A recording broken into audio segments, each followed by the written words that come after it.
Welcome to Lydia's Kitchen. I'm so glad you've joined me in my kitchen today. We're going to be making Harvest Muffins. I first fell in love with Harvest Muffins at City Bagel, and since our little local City Bagel isn't here anymore, I headed over to Strange Brew and I found a Harvest Muffin there that I enjoy. So I found a copycat recipe. We're going to be making that today. So come on in, join me in my kitchen. First, we're going to start with our dry goods in a medium-sized bowl. You can follow the recipe online, or you can get it out of the Redefined magazine for measurements.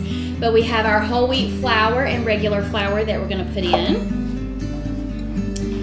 Then we have baking soda, salt, baking powder, and then cinnamon, and I added a few extra shakes just to doll it up a little bit. And we're just gonna fold that. Stir it up real good. Doesn't have to be sifted, but just stir it up real nicely like that. So, the exciting thing is that we're gonna have lots of fruits that are gonna be added into this muffin. And that's what I love about these. We're gonna start with 2 eggs. You go ahead and put those in. Go ahead and whisk those a little bit. This is gonna be really thick, so do not be alarmed. We're gonna add our brown sugar, dark brown sugar, not light. Don't know the difference, but it said dark, so I'm using dark. It calls for whole milk. That's just gonna make it a little bit richer, but if you wanna cut some calories, you can use 2% milk on that. Then we have all of our fruits. We have shredded apple, and what I did, I just took, now I shredded these this morning so they're a little brown.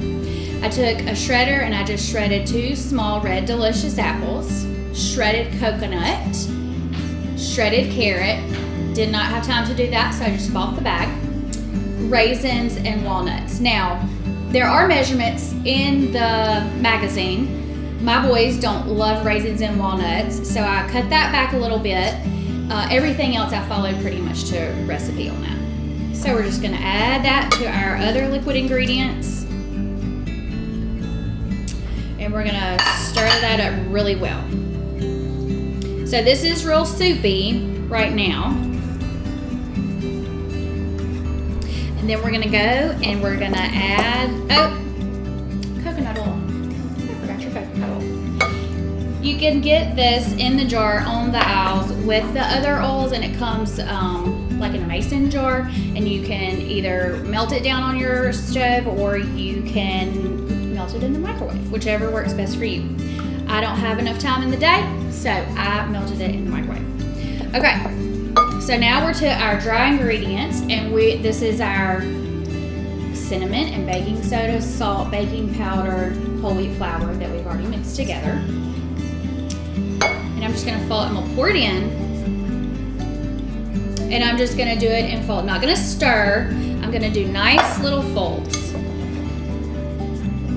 Just go under it, get under it really good, and fold over. I'm so sorry about that splatter. Now, if you are running out of time and you don't have time to fold, you can stir, but the recipe does call for folding.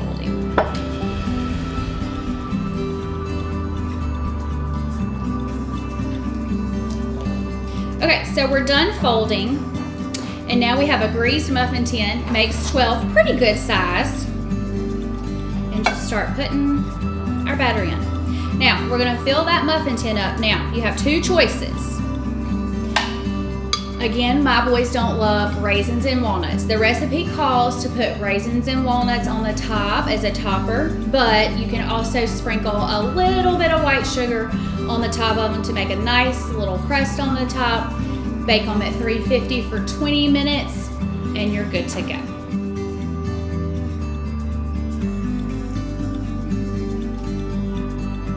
Okay, we've taken our muffins out of the oven and we've had time for them to cool just a little bit. These are great in the morning when you're having a cup of coffee. Just put a little pat of butter on them and you're ready for your breakfast. Enjoy!